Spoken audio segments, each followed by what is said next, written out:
How did you get on with that task? Hopefully you've done a pretty good job and you were able to do that yourself. If you have, then you should be feeling pretty confident about yourself.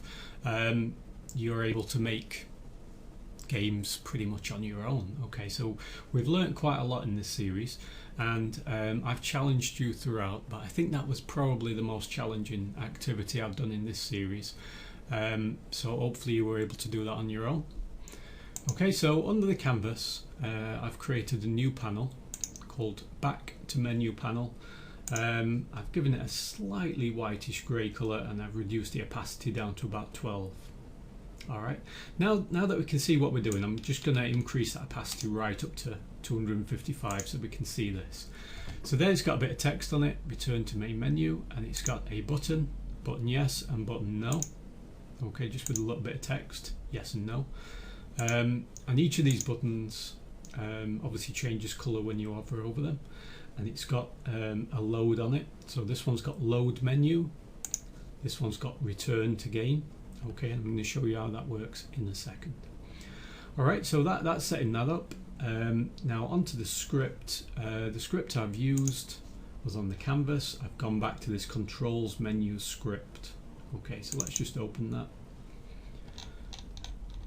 So at the top, we finished the save message in the other video. Now what we have is a private bool menu return, which is set to false, and two serialized fields, which are both game objects. One of them is back to menu and the other is main menu load.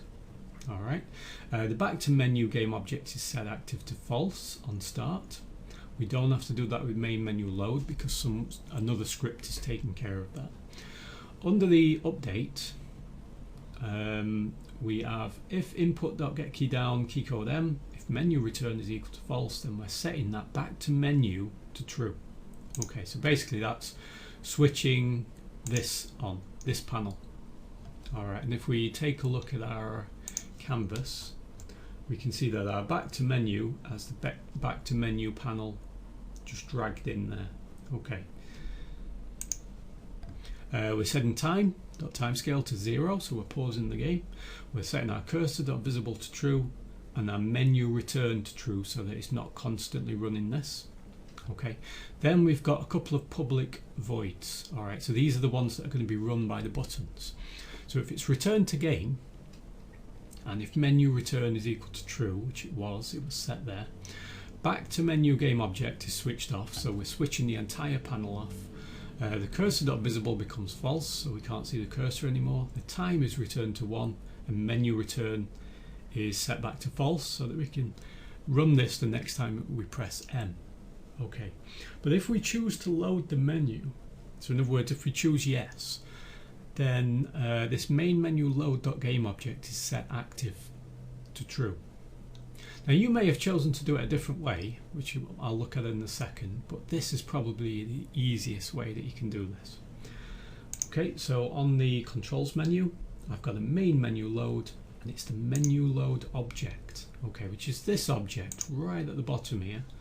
And if it's got a script called menu load attached to it, and this is the menu load script. Okay, you may have chosen to do the using Unity Engine scene management and then call the scene manager load scene 0 from your other script, which is perfectly fine. I mean, it's great to do that. You just have to remember to set your post-processing anti-aliasing and ambient occlusion, etc., all back to true. Okay, which is why I've pretty much just switch that object on, because that does it for me, so I don't have to redo the code again. Alright, so that should all be working, and that was pretty much the final thing that we had to do on the game, apart from obviously resetting all of our positions and things. So in the next video we're just going to be doing a little bit of a cleanup, getting the game ready for export.